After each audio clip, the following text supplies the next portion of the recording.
Today's always been a difficult day for me, as it is Holocaust Remembrance Day. I was born in 1960, 15 years after we opened up the gates in Auschwitz and discovered the atrocities. And we vowed to never let that happen again to anyone. Anti-Semitism is a terrible thing. As a Jewish man, I've lived with it my whole life, and I've seen its ugly face many times, and that's why I'm so blessed to live in this country where there is great religious freedom. I can live here in Auburn and practice my faith.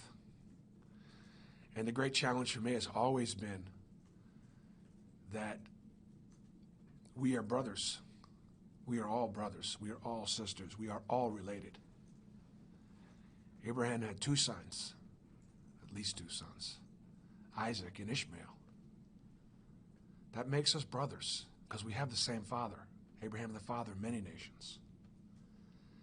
And Jesus was born a Jew, and he died a Jew. And that makes me brothers with my Christian brothers. And if we can focus on that, whether you agree with it or not, that's not my point. The point is we have a lot more in common than we have apart, and we should celebrate those. And we should never tolerate racism or something like anti-Semitism.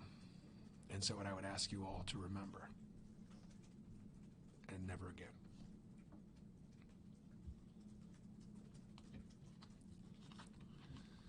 So we are got a big week.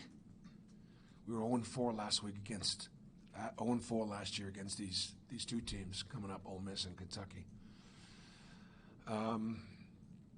About the one thing that gives me hope is looking back a little bit at us last year, particularly against Ole Miss. We didn't play. Ole Miss played great.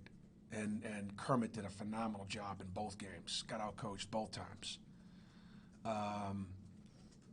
But when I would talk a little bit about this year's team versus last year's team, you know, there was always a bit of a gap because we remember how we were playing at the end of the year.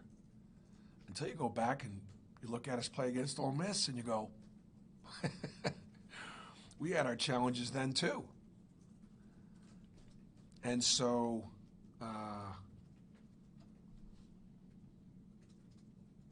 we get a chance now to see if we can do something that's been very, very difficult to do.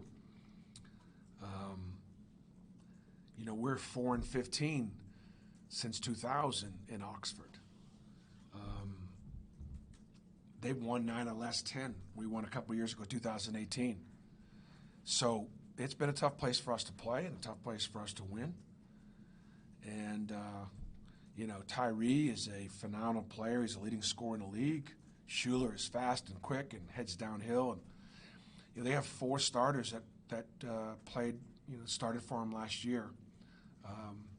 They missed Davis, and you know, he's playing a lot for the Toronto Raptors and was a terrific player for them, you know, a year ago. Ole Miss, they've played 8 quadrant 1 opponents already. As you look at the record, you go, well, they're 10-9. You know, just like Iowa State was 9-9 or whatever they were, you know. And that's a good basketball team, a team that still could make the tournament. So, you know, Ole Miss obviously hasn't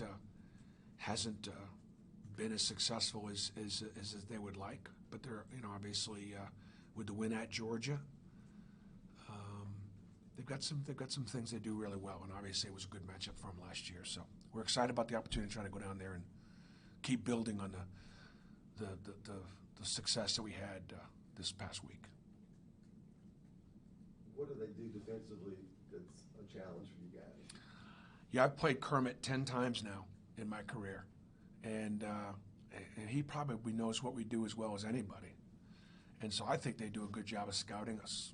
And And so defensively, they'll play man, they'll play 1-3-1, they'll play 2-3, they'll mix it up, so that's always effective. They do a good job evaluating possessions, and that's something that I think we need to continue to improve on. In other words, when you play fast and you push the break, we're going to get some things in transition, but when the break's not there and they got 3, 4, or even 5 guys back, our point guards have got to say, we don't have advantage here. We don't have numbers here. Let's run something. And I think in some ways, given the fact that we're not quite as reliant on a three-point shot as we were a year ago, we have a little bit more balance offensively. I know the numbers don't speak to that because, we've been consistent shooting it, and we have not been terrifically efficient, and we missed some terrific offensive plays from a year ago. But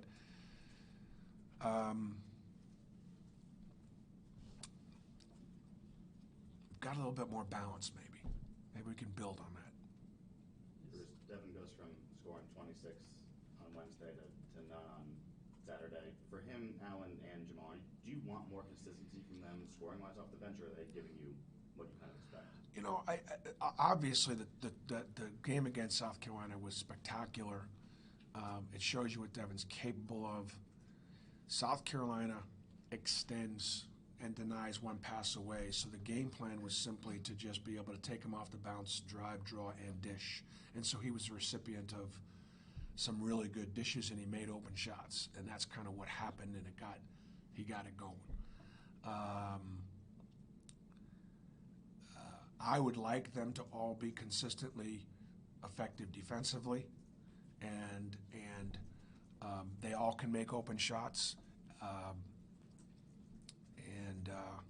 But it would be hard to expect him to sort of maintain anything remotely close to that pace. It just when you get contributions like that, think about it. Think about a couple shots that like Jamal made, let's say at South Alabama. I'm not going way back, but I mean, he doesn't make those shots, we don't win that game, and at different times, or Al, whether it be Vanderbilt or there was a game earlier, just really played well. So you'd love to be more consistent, but know that they're probably not be. That's why they're coming off the bench.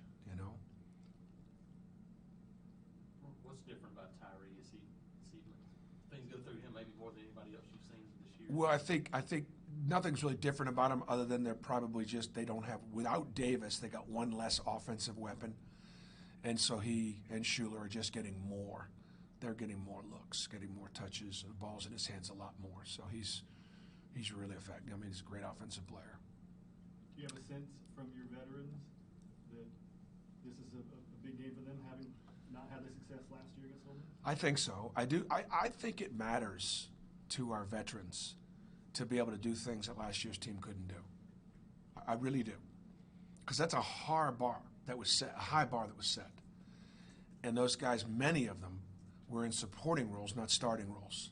And so as they're trying to make their own history, I think that's why I think getting off to 15-0 start, or being 17-2 right now, or the chance to beat Ole Miss when we couldn't a year ago, I actually do think that affects our guys, because they are about trying to make history and representing Auburn basketball. And the losses to Ole Miss last year were difficult. So yeah, I think they're motivated. Motivation alone's not going to get it done, though. I mean, but I feel like this team is better prepared now than a week ago when you lost those 2 games on the road to go back on the road. I would say probably having gone on the road and getting stung like we did, we definitely would be better prepared, or understand sort of what it takes as we continue to, hopefully learn and grow and stay together.